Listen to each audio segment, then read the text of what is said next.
کہ لوگوں کے اندر ایک بہت شدید قسم کی خواہش پیدا نہ ہوئی ہو، اور اللہ تعالیٰ اپنے بندوں کو ضائع نہیں کرتا۔ قائد اعظم اس وقت عطا ہوتا ہے جب ایک پبلک کے اندر ایک فیلنگ بن چکے۔ میں اس کا مثال یہ ایران کے انقلاب سے دیتا ہوتا ہوں کہ انقلاب جو ہے اگر 5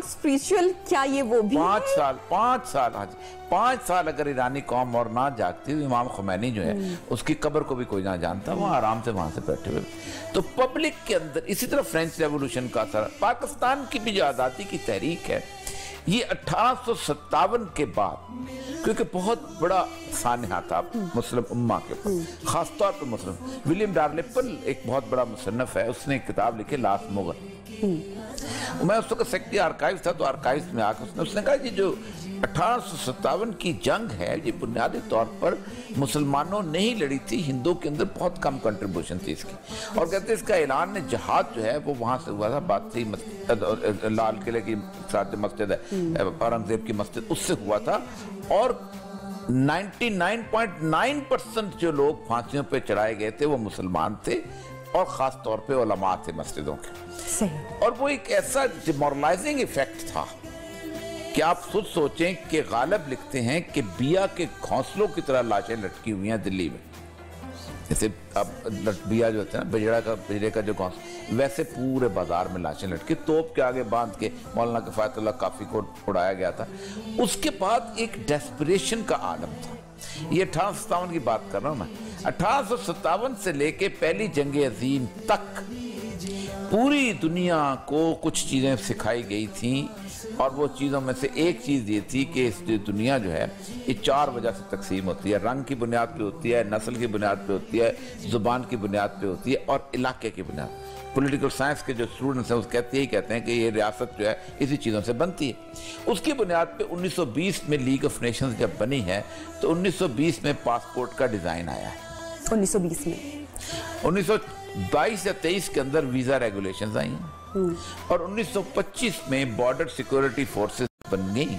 اور پوری دنیا کو انہوں نے چڑیا گھر بنا دیا انسانوں کا۔ یہ مصریوں کا پنجرہ ہے، یہ شامیوں کا پنجرہ ہے، یہ عراقیوں کا پنجرہ ہے، یہ فلان۔ اقبال نے اس وقت کہا تھا کہ مکے نے دیا خاک جنیوا کو یہ پیغام، جمعیت اقوام نہیں جمعیت آدم، کہ لیگ آف نیشنز نہ بناؤ، league of the human beings بناؤ۔ آپ سوچ نہیں سکتے کہ اس وقت سے پہلے یہاں سے ایک آدمی اٹھتا تھا، عراق میں جا کے دکان کھولتا تھا، اس کے اوپر ہندی تاجر لکھتا تھا، لوگ اس کو کہتے تھے ٹھیک ہے۔ وہاں سے ایک بندہ آتا تھا، وال سٹی میں چلیں گے آپ کو بہت ساری دکانیں ملیں گی جو بغدادی حکیم کے ہوں گے، کہ وہاں سے آ کے بغدادی حکیم جہاں پر آ گیا، کوئی نیشا پور کا ہے، کوئی کہیں کا ہے، کوئی شیراز کا ہے، کوئی سارے کتنے شیرازی آپ کو یہاں پہ مل جاتے ہیں، کوئی جہاں آئے آ کے سیٹل ہو گئے۔ یہ جو انسانوں کو جب تقسیم کیا جا رہا تھا اس وقت ایک آواز اٹھی تھی، وہ آواز سے کہا جا سکتا، اس نے کہا تھا ہم ان 4 بنیادوں پر تقسیم کو نہیں مانتے۔ اس سے آگے بڑھیں گے کیونکہ آگے ہم نے پروگرام کو آگے بھی لے کر چلنا ہے، اور جواد صاحب کو بھی میں شامل گفتگو کرنا چاہوں گی کہ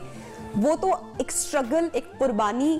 کا دور تھا، ہم نے وہ لیا، اور ہماری ساری قوم اس وقت مسلمانوں کی جہد اور جس خواہش کا اظہار ابھی عوریہ صاحب نے کیا، اس خواہش کا اظہار ہوا، پھر سب قربانی دینے کو تیار بھی ہوئے، اور پھر یہ خطہ ہم نے حاصل کر لیا۔ کتنا خون بہا، کتنی جانیں گئی، وہ ساری ہسٹری موجود ہے۔ لیکن اب میں آپ سے خاص کر آج کے وقت کی بات، 2020 کی بات کرنا چاہوں گی کہ اتنا سب کچھ کر کے، قربان کر کے ہم نے یہ خطہ تو لے لیا، دن ہم نے اس کا کیا کیا؟ اب اصل میں نا اگر آپ تاریخ دیکھیں تو پہلے تو آپ نے کہا کہ بہت اموات ہوئیں، قربانیاں دیں، جانیں گئیں، وہ ایکچولی پارٹیشن کے بعد گئیں، پارٹیشن سے پہلے آپ کو اتنا قتل و غارت نظر نہیں آتا، اور ایکچولی ایک لیگل اور کانسٹیٹیوشنل جنگ تھی جو لڑی محمد علی جناح صاحب نے، جن کو ہم قائد اعظم کہتے ہیں، اور اسی طرح وہاں پہ پنڈت نہرو تھے یا مہاتما گاندھی تھے، ان کو مہاتما کہتے ہیں وہ جو انڈیا والے ہیں۔ تو ان لوگوں نے کوئی ایسا نہیں کیا تھا کہ انہوں نے انگریزوں کے خلاف جو ہے کوئی آرمڈ موومنٹ کی تھی، یا لوگوں کو اکسایا تھا کہ باہر نکل آؤ اور ان کے خلاف ریوولٹ کر دو۔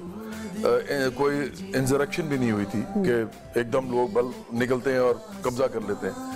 یہ ایک لیگل لڑائی تھی بیسیکلی،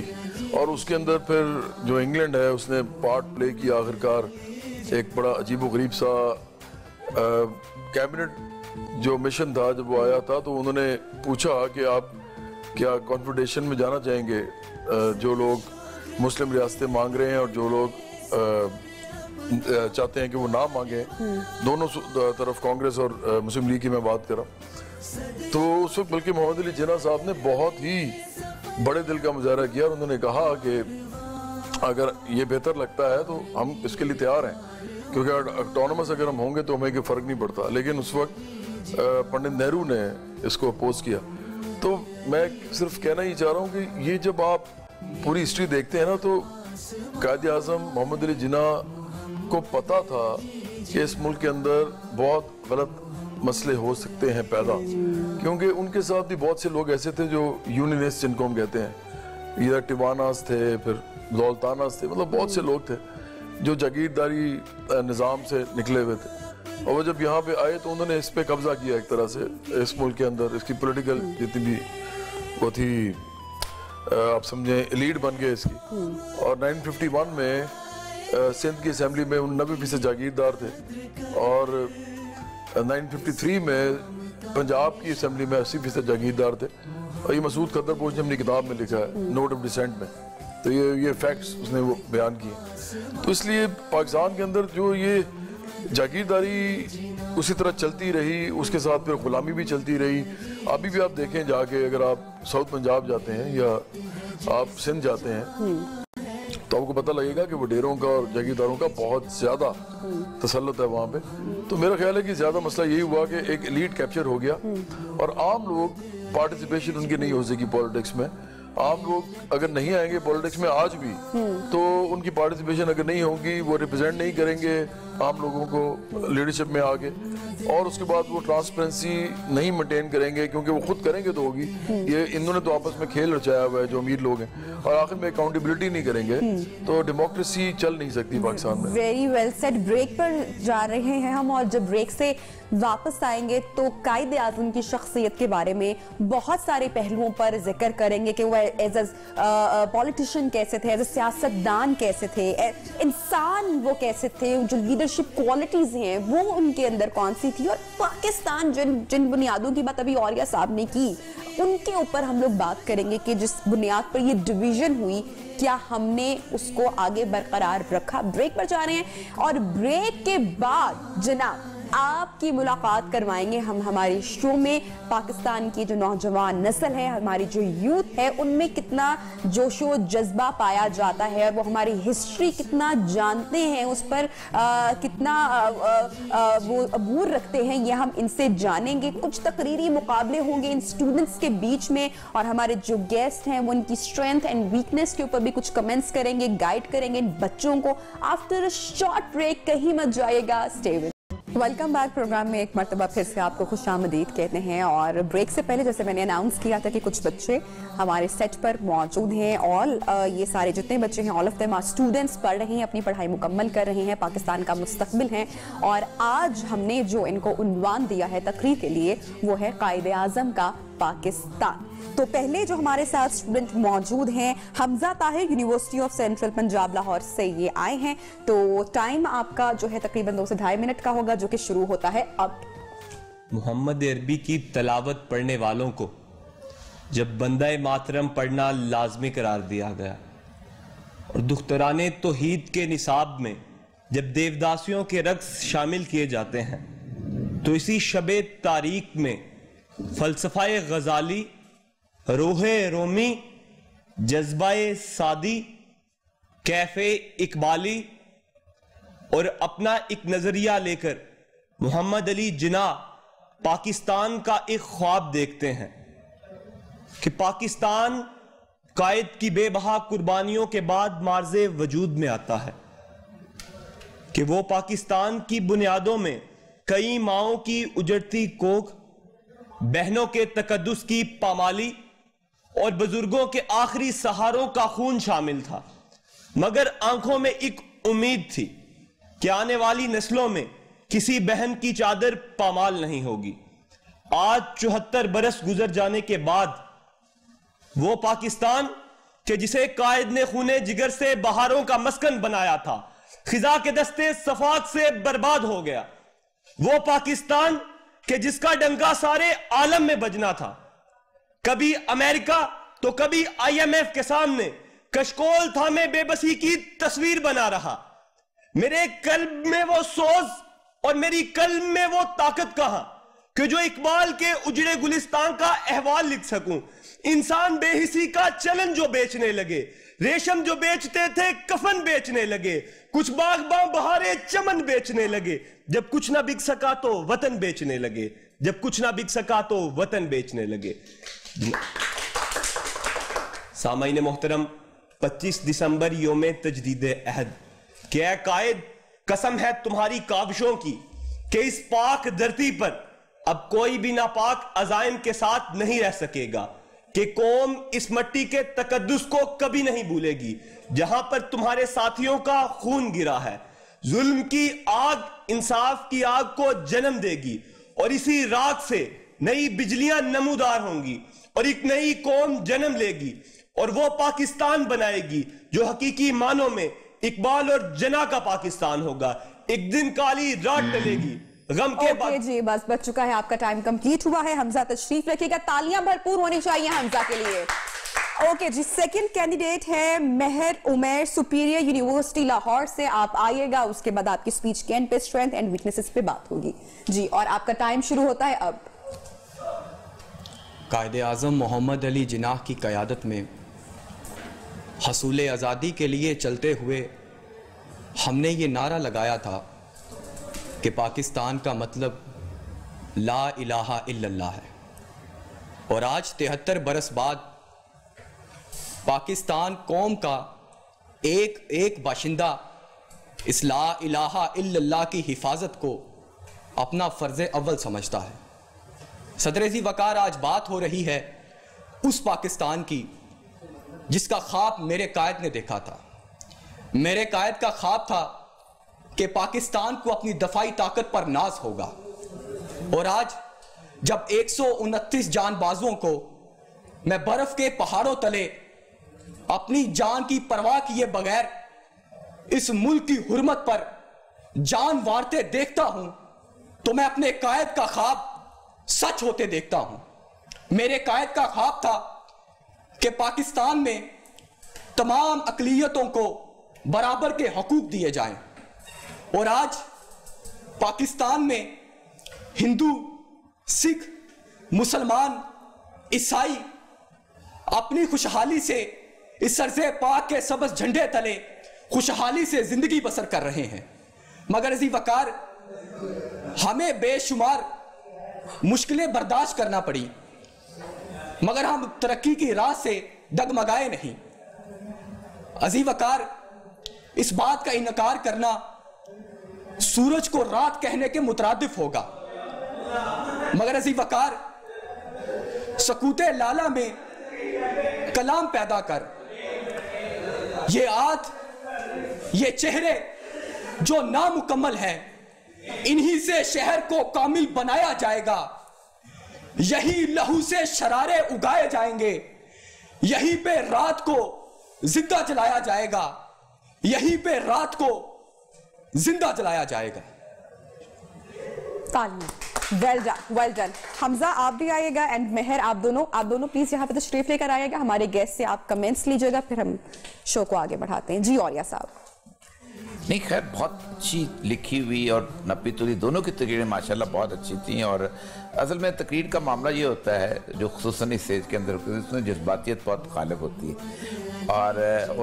لکھی بھی اس لیے جاتی ہیں کیونکہ آڈینس ہمارا جو ہے نا ابھی تک اس سطح پہ آیا نہیں کہ جہاں اس سے سیریس گفتگو کی جائے. تو جذبات دونوں کے خوبصورت ہیں, دونوں ایکسپریشن, باڈی لینگویج دونوں کے بھی اچھے ہیں.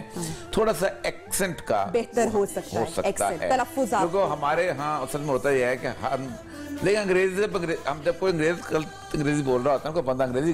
تو ہم فوراً کہتے ہیں کہ نہیں اس کا لیکن ہمیں اپنی لینگویج ایکچولی, لیکن اردو کو ہم ایٹ ہوم گھر میں ہم گھر کی لونڈی بنایا ہوا ہے, جو بھی زبان بندہ بولے اس کو اس کی پوری پرفیکشن کے ساتھ بولے. ایک ہوتا ہے ہم روٹین میں بولتے ہیں, ایکسنٹ ٹھیک ہو سکتا ہے, باقی ماشاءاللہ دونوں بہت. جواد صاحب. اچھا جو مجھے نام اصل میں حمزہ مہر، حمزہ نے جو تقریر کی ہے وہ تھوڑی ریئلسٹک تھی، فیکٹس اینڈ فگرز تھوڑے سے انہوں نے دینے کی کوشش کی، پاکستان کے جو ایکچولی حالات ہیں انہوں نے وہ بتائے ہیں، تو حقیقت پسندانہ تھی میرا خیال ہے۔ اور یہ جو مہر ہیں انہوں نے جو کی ہے وہ انسپریشنل تھی، مطلب انسپائر کرنے کے لیے تھی، تو میرا خیال ہے کہ دونوں کا اپنا اپنا ایک رنگ ہے، دونوں نے سپیچز اپنی طرف سے بہت جذبے کے ساتھ جوش کے ساتھ کی ہیں، جس طرح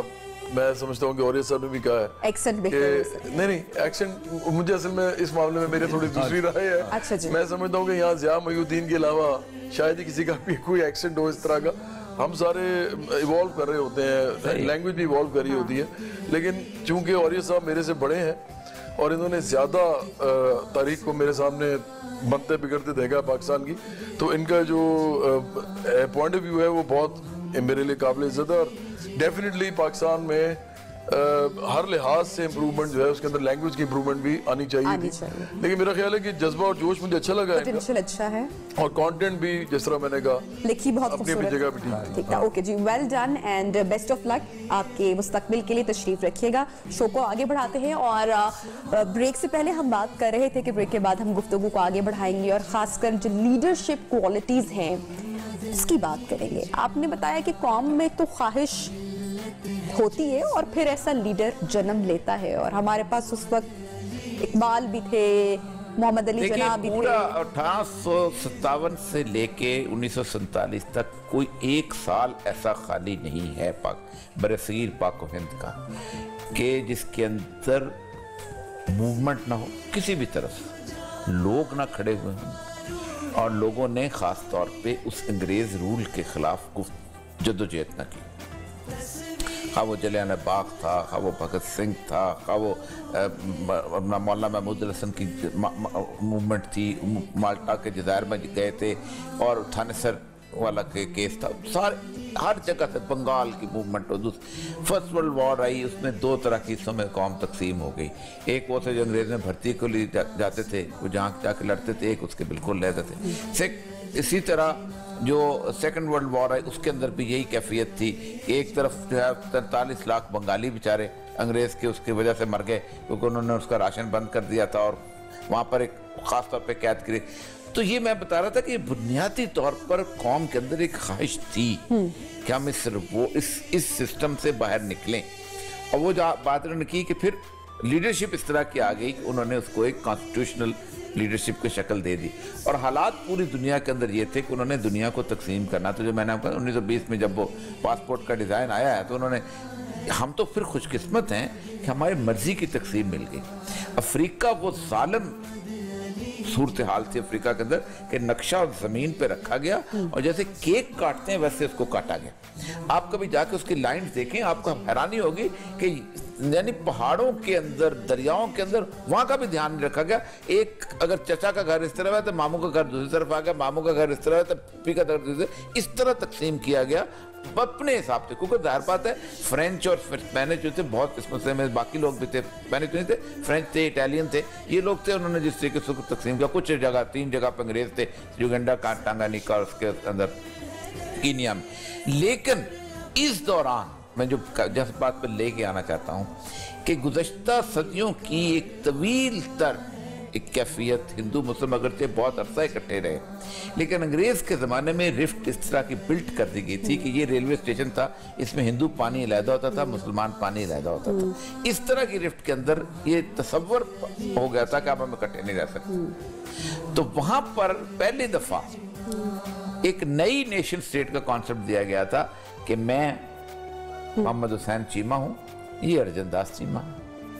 ہم ساگ ایک طرح کا کھاتے ہیں، بنگڑا ایک طرح کا ڈالتے ہیں، ہیر ایک طرح کی گاتے ہیں، ہر چیز ایک طرح کی۔ یہ میرا بھائی نہیں، میں اس کے ساتھ نہیں رہتا ہوں، اس لیے کہ لا الہ الا اللہ محمد رسول اللہ نہیں پڑھتا۔ یہ بنیادی فرق آیا تھا۔ یہ 199 جو ملک بنے ہیں نیشن سٹیٹ، ان میں یہ بالکل مختلف، اسی لیے